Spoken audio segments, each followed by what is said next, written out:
Welcome to Macon Memories. I'm Linda Wright at Randolph-Macon College. Today is May the 8th, 2023, and I'm here today with Rebecca Johnson Bowles, class of 1977, and we want to hear her memories of being at Randolph-Macon. At the recent retirement celebration last month, Barclay DePriest described you as the most RMC well-connected person she knew.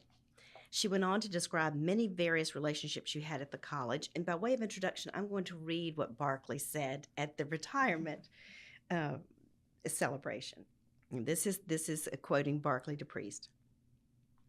Rebecca's father was a Randolph-Macon professor. As a Randolph-Macon student, Rebecca was one of the pioneer women who infiltrated our former all-male college in the 70s. For a while, Rebecca was also the wife of an RMC professor. Later, in 1998, she became a staff member and thankfully stayed for 25 years. During that time, Rebecca served as the textbook and operations manager of the campus store and enjoyed being the mother of a Randolph-Macon College student when her son Clay was at Macon. During her tenure as a staff member, Rebecca served as the staff representative, conducting the staff roundtable each month, as well as serving as president of the Virginia College Stores Association. Since December, Rebecca has enjoyed life as a Randolph-Macon College retiree. And only last Saturday night, in her role as an RMC alumna, she joined a myriad of other alumni concert choir graduates who filled Blackwell Auditorium with music during their special choir reunion weekend. So that was Barclay's quote. So we have a lot of different roles to talk about, Rebecca. Yes, we do. Well, welcome. So I thought maybe we could start about your first role as that of the daughter of an RMC professor. Would you like to tell us about that? Sure. I have no memories of that, but during the first year of my life, my father had recently gotten his PhD and was at Duke University, and was offered this position here at Randolph-Macon to be the education department. Basically, there was only one education teacher at the time, and so he accepted that contract and role and came, and we lived in what was called the Hatcher House, I believe, and in the downstairs of that, and Roddy Jones and his family lived upstairs, and so we have pictures of them and their children, little children, and myself. So we were here that 1 year, just for 1 year, and then my dad got an offer or a request from Duke University to come back and teach there. So he is, or was, one of those who had blue blood for Duke University. Yeah. So that was his love, and so he was very excited to go back. So it was just for that one very brief time that I was here as a child of a faculty member. But he would tell me stories, and we would talk about old professors that were here when he was here. And most of them I'd heard of but didn't know. But Burnell Panel was one of his very best friends when he was here. So, speaking of blue blood, yeah, maybe that's why. But anyway, he basically, knowing him was how I ended up coming back here. My during I don't know how old I was, probably a 15 or 16. We did a family vacation up to Washington D.C. and parts of Virginia, and came back through Ashland so that my parents could see the panels and just, say hello. And so that's when I saw the campus and met him, and it just kind of stuck with me for some reason. And then when I came back looking at colleges, it was my first choice. Oh, that's great. So. And so you were raised in Durham, so you were living in, you stayed there. Do you remember who the education professor was? You said there was only one person in the department when your dad was here that 1 year. Do you remember? Or maybe No, I didn't. Yeah, if he mentioned. He and may have, but I don't yeah. remember. But I also found I'm going through all my stuff at home now in retirement, and in my book of cards that my mom got when I was born, there was a letter that I had never read, and I looked at it, and it was from my grandfather to me, saying "Welcome to the world" and Yeah. all that. But in the letter, he said, "I just met, or I went to a meeting or something, and met and talked with Professor Moreland or Oh, Dr. Moreland, yeah. and because my grandfather was president of Bridgewater College." Oh, So okay. they were at some kind of meeting, Yeah. and they had a conversation, and Dr. Moreland told my grandfather that he was very excited. He had some news that he probably didn't know, and he said, "Well, what was it?" And he said, "Your um, daughter and her new husband are going to be teaching, are going to be living in Ashland, and he's going to teach here for us." Oh. And and my grandfather told me in the letter, he said, "Well," and then I responded to him and said, "Well, I have news you don't know. They have, my granddaughter will be with them." So it was Yes. just like, how special is that to see that Yes. from Yeah. two people that I knew, and Yeah. in a very unusual situation. So Yeah. yeah, it's I feel like I'm meant to be here in some Yes, way. exactly. If Dr. Moreland was, yeah, because he's just such an iconic figure, and the mention of course, Dr. Panel, who was the beloved, and not only beloved, but just so respected on everyone. Every He level. was the gold standard. It seemed Yeah. like, when people speak of Dr. Panel. Yeah, he Yeah. was. He was. I didn't know him very well when I came here. I didn't, as a student, I did not um, spend a whole lot of time with him. But I Yeah. did know him, and he was Yeah. just like you said, he was just so special And so respected. Yeah. Yeah, so many people have good memories. So I just thank you for sharing that, and especially about Dr. Moreland, because they're not, as we go through these making memories, there are fewer and fewer people who remember Dr. Those people. Moreland and Dr. Panel. So thank you. So you came through as a young teenager, and you saw the campus, and of course you'd heard stories from your parents about Randolph-Macon, and you felt like you were meant to be here. Do you want to talk a little bit about your student days and where you lived, or who were some important figures for that time? Sure. Well, I can't think of his name now, but anyway, when I came here, I had George Brown Oliver for history, who scared me to death, and Dr. Hasker for English, who also scared me to death. And then that was my freshman year, and I did okay. I made it through those two classes, but it was a very, very different place than now, obviously. I lived in what is now Conrad Dorm on the 3rd floor, and it was called New Dorm because it was the new building. It had no name at the time. So all the freshman women were housed. I think all of us were on the 3rd floor, and we had a house mother, Miss J, and she lived in the little apartment that's down on the 1st floor of that building. So she monitored who came and went.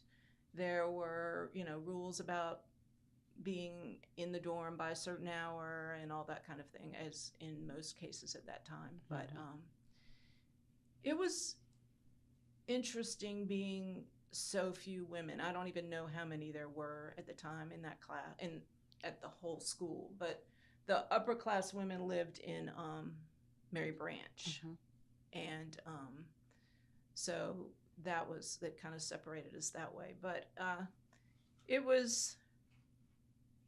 So it was, I don't know, it was very different. Well, was that like the 3rd class of women? Yes. You came in the fall of '73. Yes. It was the 3rd class, right? Yes. So numbers were still very small and yeah, growing, but small. Yeah. And B.J. Seymour was the dean of women, and so we were. I think the school, understandably so, was wanting this to work and nervous about any things that these students might do. But we were, it was a time when students, not so much unrest here, but when there were rules that we didn't like, we made it known. And one of the rules was that if you had a visitor in your dorm room that was of the male persuasion, you had to leave the door open. And we were not happy about that. So we did sit-ins, and I remember we did a sit-in on the president's lawn at night with candles. And the president was President White Luther at that White, time. Luther White, yeah. Who was not very popular with the students. Yeah, so it was sort of a mixture of being politically active, but also it was a time of change here in terms of having women here, and we had no athletics, we had no sororities, we had no anything specifically for women. So it was very, very, I don't know. It was good. I'm not complaining about it, but it was just that compared to what I see now and what other schools might have had at the time for women, we were lacking in that respect, just because it was new. So. And when the numbers were small, I imagine that just the women, all the women on campus, students, were almost like their own sorority, because you had to stick together, or you knew, one another. It was a camaraderie, I imagine, from that. Yeah. Well, when you had the sit-ins or major, unhappiness known about certain rules or things that you thought were unfair or not right, did they change? Was your protest effective? They did change. Maybe not right as we wanted them to, but they did change. And the funny thing was, at the time, was our theme song was Behind Closed Doors. I'll never forget that. George Jones or whoever it is. Yeah. That's awesome. Was not music that any of us really listened to, but it was that was the theme song. So anyway, it was fun. It was fun because and we were treated fairly well because we were women in what was previously a men's school. So there was that, and we were special to the school as well as to the men on campus, So it was just kind of a strange situation, no matter where it would have been, to be the first and be so few of you in comparison to the larger population. So, well, there were growing pains, I'm sure, but it is interesting to hear about. And as you say, the administration wanted it to work, so I'm sure there were some accommodations as they worked through the growing pains. Yeah, and the fraternity life here was huge at that time, and that's probably everywhere. But so there were always parties and activities going on sponsored by the fraternities. So that provided the majority of the social life. They did have concerts come to campus and things like that. But so it was just not as social a place as now when you have lots of activities. Lots of different things. Yeah. So, So. Well, Barkley mentioned you were a member of the choir and then you came to the reunion. Was that a big part of your social life? Or since you didn't have a sorority, or that was? Yeah, for me, I mean, I was always interested in the arts. So I joined up with the choir my freshman year immediately, and that was a huge part of my group, that I hung out with. But I also was a part of the drama. We didn't have a club, but we did theater. When we did theater stuff, I would be either in it, which was not my preference, or be backstage doing things. So I could sew, so I did some costumes, and so I was very ensconced in the music drama world that was here, which was one of the few things that women could quickly and easily take part in, because it was an activity that was already in place. And so, I was in the choir the whole time I was here, and and we did go on tours and things like all Mm-hmm. choirs do. And yeah, I didn't play an instrument, but I Yeah. was in the choir. Yeah, and another reason possibly that the choir and the theater might have been welcoming to women is they needed women. And you can put on a play and That's you're right. all male, you're kind of limited in your repertoire. Exactly. So, um, yeah, they needed women and they needed women voices if they wanted, I mean, a men's choir is great, but I just Yeah. mean they probably needed and welcomed women in a way Yeah. maybe some other activities weren't as. Yeah, they had, or at least for the first year or two, they had both a glee club for men only and a choir. And a mixed choir. Yeah. So, and then that program grew, and more people were in the choir, and they had different groups that would sing. So, yeah, that was important for me anyway. Good. Well, so just to talk about another role you had, so the head of the choir was Professor Buster Ward, who we just really honored a few weeks ago with a big celebration. One of the roles Barclay mentioned is you were formerly the wife of a professor. Did you want to talk about that at all? Sure. Yeah, I mean, a lot of people know me in that role here. A lot of alum do, and yeah, obviously he directed the choir, and I met him my freshman year, and when I, of course, at the time, probably, I mean, I know it was probably not the thing to be doing, but the relationship developed during the time I was a student, and then when I graduated, we got married, and so then I was here as a faculty wife, which was weird for me as who had just been a student, And but so young, yeah, and I was very young, so it was. I don't really remember doing a whole lot with the school at that time, but it was great to be still in Ashland. I mean, I love this place, and it's it was a good place to be, and I mean that was all there was to it. But I would sometimes go on tour with the choir, and so I got to know and we would have them come over to the house and that kind of thing. So I got to know some of the students in the choir, but so I was here for about 7 years as his wife afterwards, and then we went our separate ways. But yeah, it was a big part of my life here too, and we did travel a lot and went to Europe, and he was involved in programs in Europe and so forth, and so yeah. But in terms of being what my role here at the college during that time, I sort of pulled back, I guess, because it was a strange situation for me, to make that. Yeah, it was a little bit jarring to do it so quickly. Yeah. Yes, so that I could see that. So pulling back was probably good, healthy for you. Good. Yeah. Would you? It sounds like you stayed definitely stayed in Ashland immediately after graduation. Did you? I'm going to pull up to when you started to work at the college. Did you stay in Ashland all continuously? No.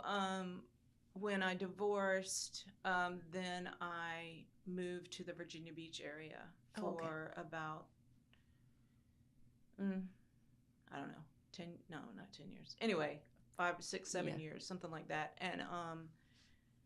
And then in that time period, I remarried, and my husband and I had a business together in Virginia Beach, and then the recession did that business in. So we came and I also had my son while I was there. And then when we came back here, we moved into my mother-in-law's house where my husband grew up, basically, and which was here outside of Ashland. Oh. Okay. And we moved in there, bought the house from her, and started renovations and making it our home. And so then I was here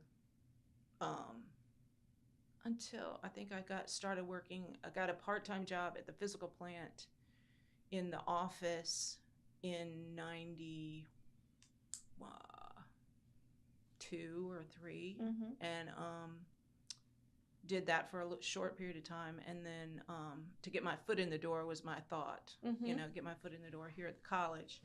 And then that was part-time, you said. Yeah. I worked with Danny DeRoche, if anybody knows her. And so then this position in the bookstore became available. The textbook person was retiring, Ella Bond, and I decided to apply for that. And I thought, that working in the store would be a great place to work. It seemed like it would be fun, and so because I had no retail experience really, and Barkley, of course, we hit it off, and Barkley was the bookstore manager by that time. She was the manager at that point. And we had met briefly before I applied for the job, and she offered me the job for the textbook manager, and I stepped in with both feet and learned a lot. But it was a great 27 years, because I worked in the bookstore. Oh, I skipped a part. I worked in the business office part-time as well for a few years between physical plant and the bookstore. So and at the time, the mailroom, Brenda Martin was there, and Wendy Farmer was there when I came, and so they wanted sort of a receptionist kind of person, and so that's what I did briefly for them, and then they moved. And where was the bookstore? I mean, the business office at that time? It was in Peel Hall at the time, in where the provost office is right now. That was the business office. Okay. Yeah. Because all the administrators, everybody was in Peel Hall at one point, weren't they? Yeah, I think so. Yeah. And while I was in that position, they moved over to the Blackwell House. Okay. So I remember we went over there, the staff members, and we're like, wow, this is very different and so nice and pretty. And so I was there, and then the position for the textbook manager became open, and I applied for it. So I was at that job for a couple of years, and then went to the bookstore. So good. It was one at the business office part-time as well. Was that was full-time? It started part-time, and then it became full-time. Yeah. And then the textbook manager, of course, was full-time. Yeah. Yes. Yeah. Yes. And Barkley was, by that time, the manager of the bookstore. And then you did the textbooks, and she was doing the other thing, retail. Merchandise, Merchandise, right. So at that time, the bookstore was in the Brown Campus Center? Yes. Yes. And that was, the store itself was very small, and it was the challenges of every whatever a semester would be, 6 months approximately, switching from all merchandise to then taking up almost half the store with textbooks was always a challenge, because you had to move fixtures around, you had to move shelving, you had to move merchandise and pile it up over here where there's really not any room for it, and it was just a mess most of the time. But when the textbooks would come in, and we tried to have as many used textbooks as possible, so which meant a buyback process where you had to store those yourselves. It wasn't like you could just then order them in the fall. You had to find somewhere to keep all of those over the summer. Yes, but we could then also buy used books from the same vendor, from a vendor. And so when those books came in, you had to plan how your books arrived. And so the new books, let me step back. With used books, you would create a bin, or what they call a bin, at the facility where they have the textbooks. So if you order books you need that, for all the different classes, if they have them, they throw them in boxes and hold them in a space for Randolph-Macon. And so then they would ship them on a certain date. So I knew what date they were going to arrive, but then before they arrived, I needed to get the new books in so that they were at the bottom of the pile of the stack, so the students could access the used books first. Mm-hmm. So, yeah. So then I had to figure out how much shelving I need, where each class was going to go on the shelves to be able to put the books on the shelves.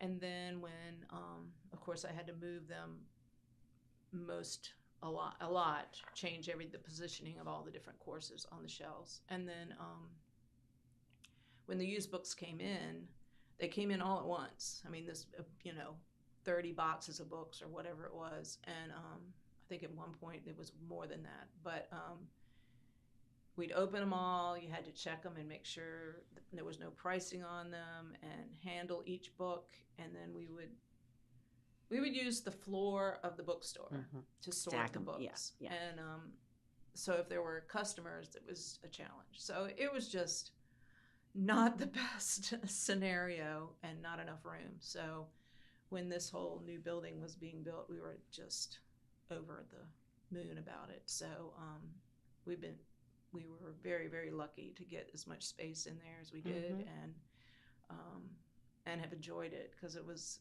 most people come in there and say, what a wonderful store. It is lovely. Yeah. It's a nice open space, plus lots of room, and we tried to have a lot of different merchandise. So, and then of course the books went away, and so it's the campus store. Yeah, it's called the campus store, not the bookstore anymore. That's right.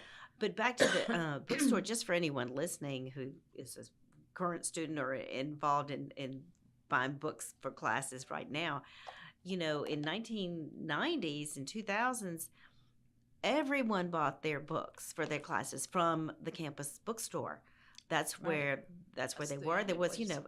Amazon came, online 20, 25 years ago, but that was not the way people were buying books. And they were going to the campus store with their course schedule. Here's what I'm taking. Here's what I need, and getting really all their books there. And that is so different from today. But, yes. So at the beginning of a semester, life in the bookstore was just a nightmare. But because every student, as you said, every student came in there, and assuming they were using books, and they needed help finding their books, and so it was self-serve. They didn't just hand you their schedule and you didn't go get the books. No. Yeah. Some stores were set up that way, Yeah, but we were not. So they actually came, and we would have long lines outside the store, and we'd let them in a few at a time. And it was just because there wasn't room. Yeah, there wasn't room. So it was, and at one point we were selling. We didn't actually have the computers, but the IT department would house the computers, but we would actually do the money changing, accept the money. So we were selling computers that we didn't know a thing about, and people would come in and ask questions, and we had no clue. And oh my! So it was wow. Yeah, it was a big change from when I started to when I retired. Yes. All the way around. Internet has made a huge difference in and in the ebooks, and people can rent ebooks and rent this and just purchase their own. People buying on Amazon, and all of that has changed so much. But it was very a physical operation, and very physically demanding. Yes, yes, it was. Yes, yeah. I remember I met in all the independently owned bookstores in the Virginia had the Virginia College Store Association that she mentioned, and I met women, and mostly women, but some men from across the state who were in the same kind of roles that I was in. So it was very beneficial as a community for information and support. But I remember one of the women, she was at Washington and Lee, and she was the textbook manager. And at the time, she was probably my age now. And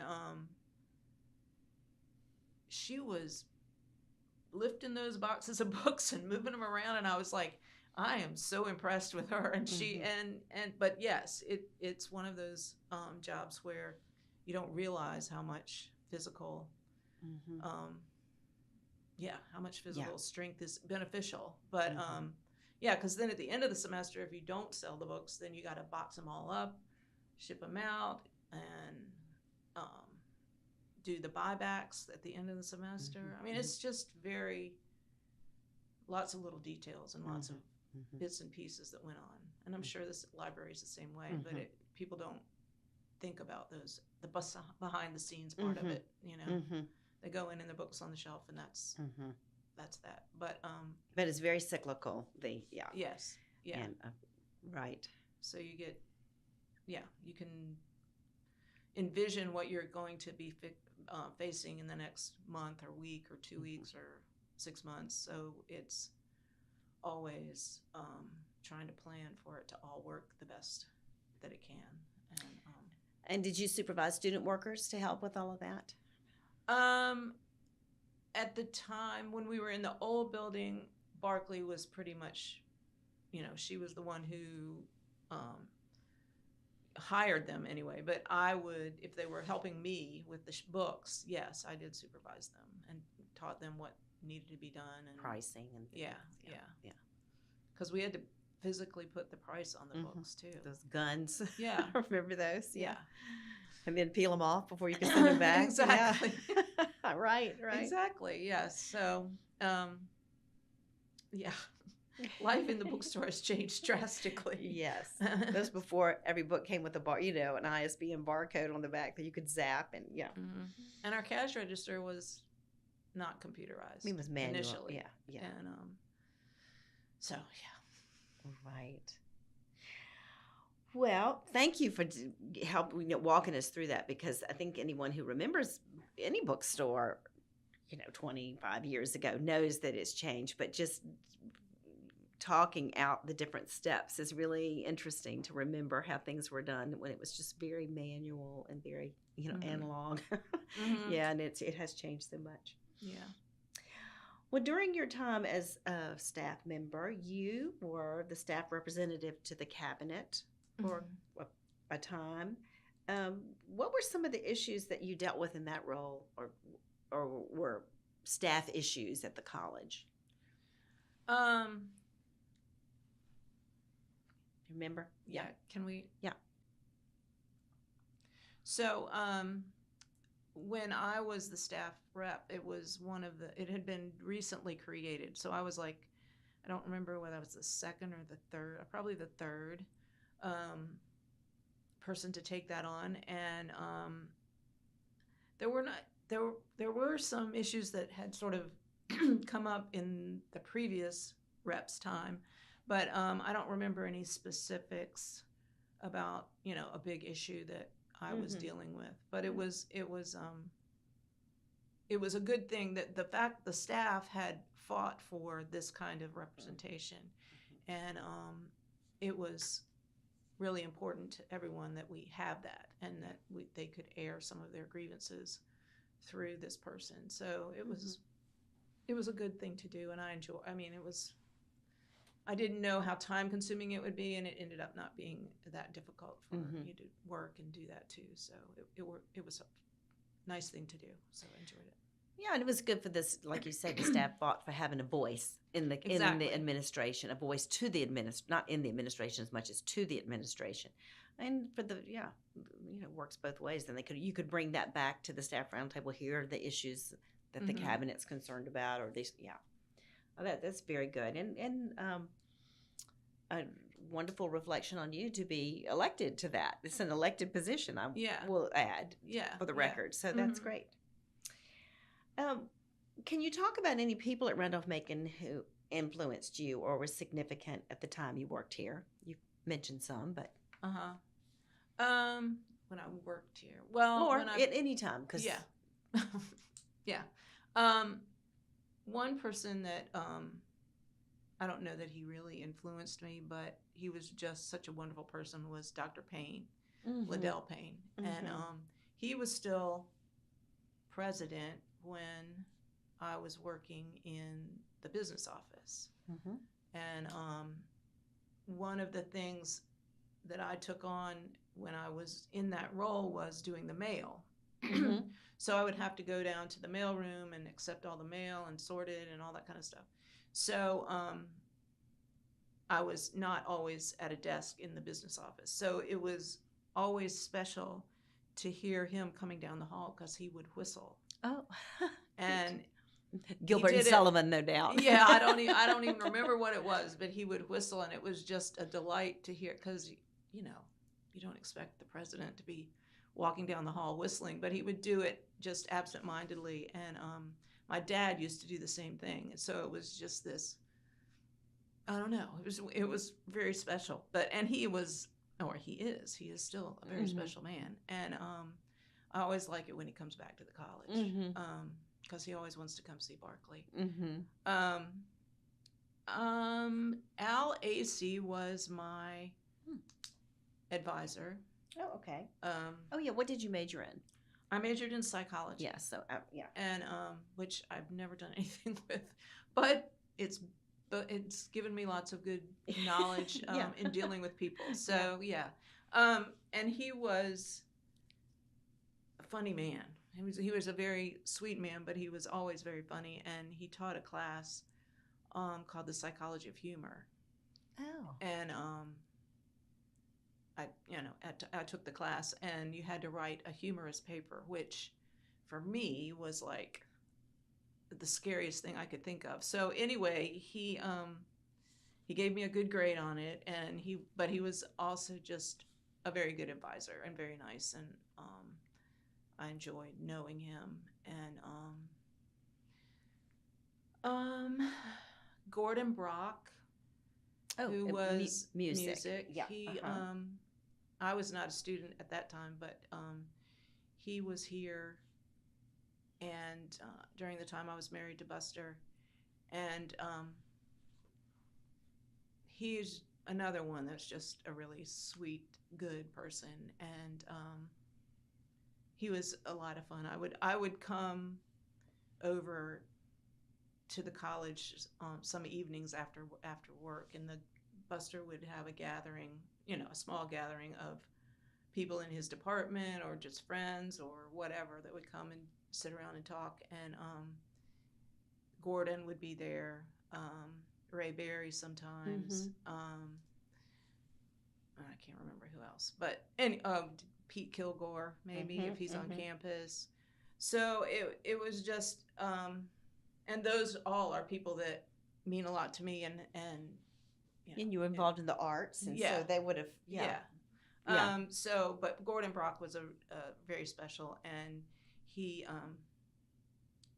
through my connections with the arts and Buster and Pete Kilgore, Buster and I would do things at the tavern at Barksdale, and either he would play music or be in a play, or and I generally would do stuff backstage. At Barksdale. Oh, great. So, but Gordon, they were doing Sweeney Todd, or they were going to do Sweeney Todd, and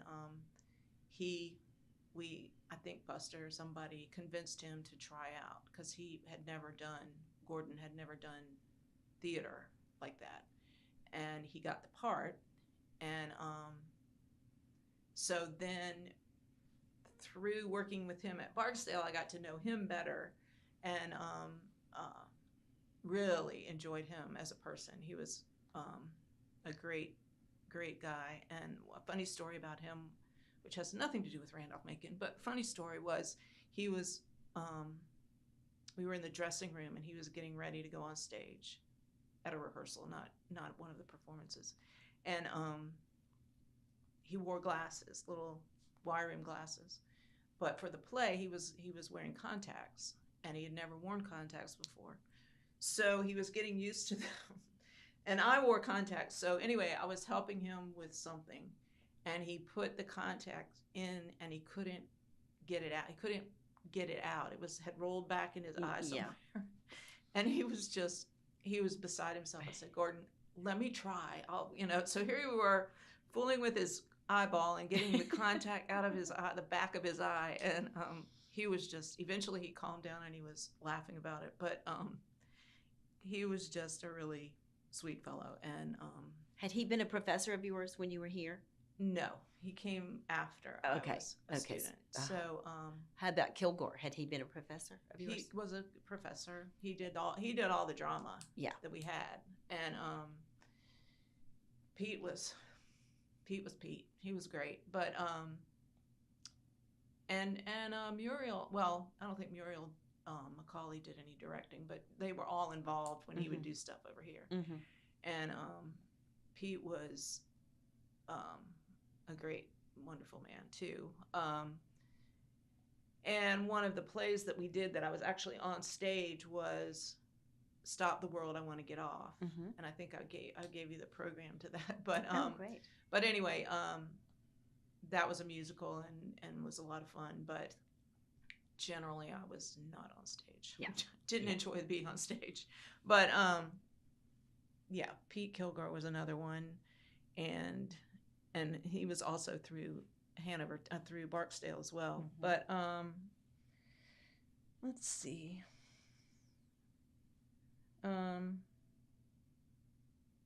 John Morgan. Well, because I liked the arts and artistic endeavors, I took every possible studio art class that was offered in the years that I was here. And John Morgan was one of those professors, and he was, I didn't know him very well, but he was, influenced me a lot and taught me a lot. And I just want to say for the record that Rebecca is a very accomplished artist. I mean, Thank you know, you. Thanks, and thanks. with pennant drawings of Randolph Macon. Mhm. Yeah, among other things, I'm sure. But Yeah, yeah, that's what yeah. I'm familiar with. Yeah, I got into doing that later in life, and I do have some for sale in the bookstore or the campus store if anyone's interested. But yeah, so I took as many of those classes as I could take. So Pace Hall has a lot of memories and is special to me. Yeah. But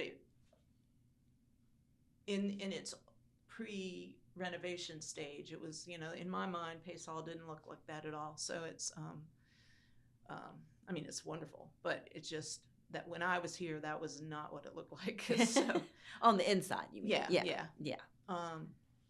It looked more like an artist studio. Right. It was more rough around the edges. Right. But and Liddell Payne was he part, or is it Roger Martin? Who was the president when those buildings the old campus buildings were renovated? Was that Roger Martin years, or Payne maybe? I think it was Payne. Payne. Okay, so. Yeah. I think so. Shoot, that was something I'm gonna ask you. I mean, something I was gonna say. Sorry. You were talking about John Morgan and and all the art classes you took. Yeah. And Pace. I'm sorry. That's okay. I'm just trying. Well, B.J. Seymour. Yes. Yes. And all kinds of people. Ira Andrews. Yeah. Were both people that were special and made a difference. Ira Andrews was the best man at my wedding. Oh. So he was very special. He and Buster were close. Yeah. And, so he was always looking out for me. Yeah. But he was a very nice man, and always. He's another one that's sort of like Dr. Panel, that is always spoken of with such, reverence and on a pedestal. That he really was. He's very caring. Another one, very caring person, and yeah. Let me think. That's a lot. That's good. If I think of anybody else, I'll Yeah. throw them in there. And then I did want to mention your son Clay is also an RMC grad, and well, he didn't graduate here. He just went here. He was for a student. Period of time. Yeah. Oh, okay, good. And did you all compare notes on some of the differences between his time and your time, or? Oh yeah. It was. Yeah, it was. It was a very different place. Very different place, and he was in a fraternity, so he was pretty busy with all of that. But and he was also in the choir. Oh, good. So he sings, and he's now a musician. So he was he pursued that. He was in choir in high school. Even as a little kid, he was in choir. So he was always doing singing. Yeah. But he did take part in the choir here and the small ensemble that they do as well. Yeah. So Well, good. Yeah. You shared that experience then. Even though things were different, you had Yes. that in common. So yes. yeah. So Well, you may have touched on some of these. These are just kind of questions I like to ask at the end to give people a chance to kind of summarize all their various thoughts. But what do you see as some of the major events in the life of the college during your time at RMC? But of course, your time at RMC is really your connection spans your life. But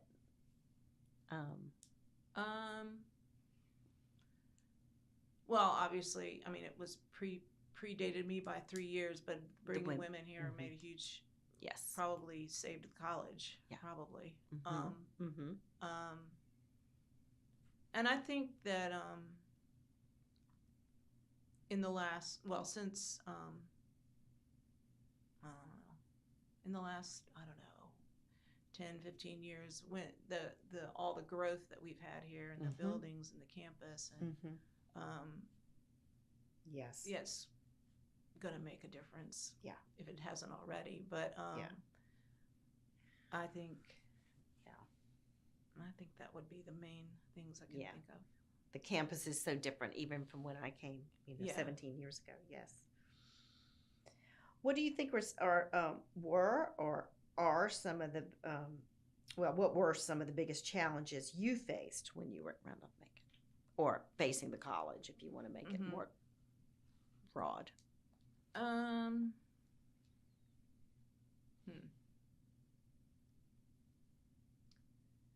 Well, I think as a student, for me, at the time, I don't know what it was about this place when I came and visited that it was just like a connection. I don't know. But in terms of my education, the liberal arts was fine. I mean, I'm not saying that wasn't right, but in terms of me, it probably would have been in terms of my major. I would have probably been better suited, because as I was here, I realized how much the arts meant to me, and the art department was, all aspects of the art department were small and very limited. So it's warms my heart to see all the different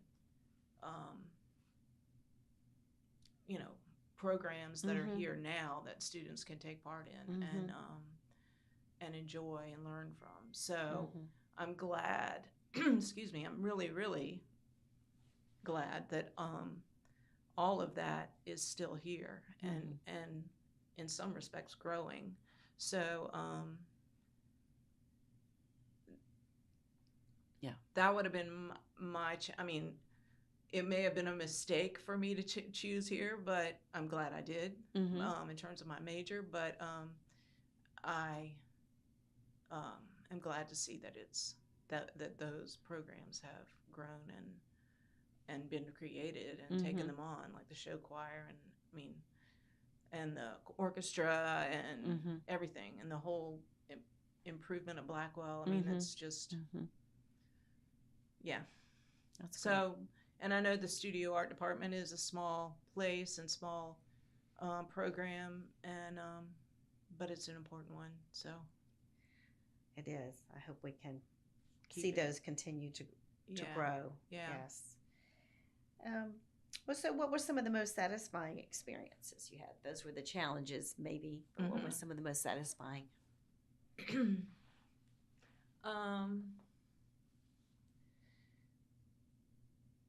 Well, as you said, I have so many different roles to think about. But as a staff member, I had lots of satisfying moments working in the campus store. Just to be able to meet and get to know students, meet alumni, and Mm-hmm. and create programs or situations that work for people and improve their experience there in the store. I think one thing that I was glad of and proud of was the way we um, managed to just kind of change gears during the COVID Mm-hmm. and you know tr- go. We had It was almost serendipity that we had switched to selling books online Yeah. because we'd done that the Yeah. fall before, I think. Mm-hmm.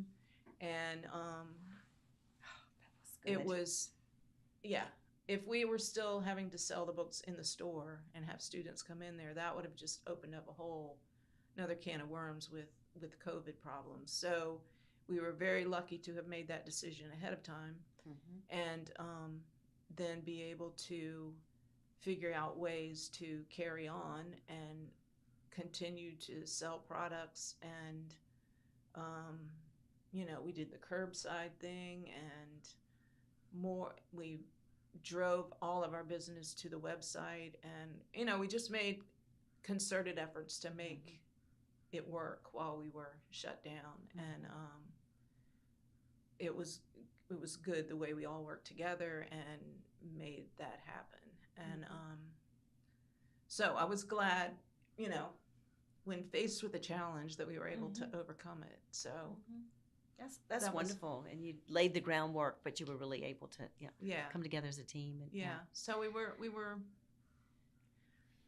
the textbook part was just that was luck that it happened the way it did, that we had already switched and but then we had to get the books to the students once they got to us, so we arranged for ways to meet them, have tables set up outside, and so it was just all a big challenge that we sort of met and carried on, and so I was pleased we were able to do that. So yeah, in all these interviews, COVID is just that's just a watershed moment in the world, and certainly just the way everyone operates, and to see the changes that just will continue right. because of it, or in your case, you were headed that way, but it really pushed you further towards electronic things, or it certainly has made big changes in the library that just the way things are now. Yeah, it's the new normal.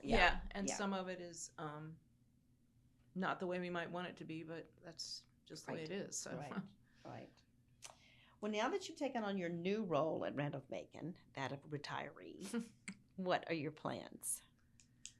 Well, I don't. I'm no plans is good. No plans as of yet. I'm sort of enjoying not having plans. I probably will do some traveling at some point, but I really have no desire to travel outside of the country anymore. I did a lot of that when I was younger, and so I sort of done that, and there are places out west in the United States that I'd like to go to and see, and I have a stepdaughter and step granddaughter in San Diego, so that's a great place to visit. So and then just reconnecting with friends that are scattered around and just going to see them pretty much. But I'm currently taking on projects at home and learning new things, and like I told you before this started, I've started learning how to make sourdough bread, which may be the undoing of me, but no.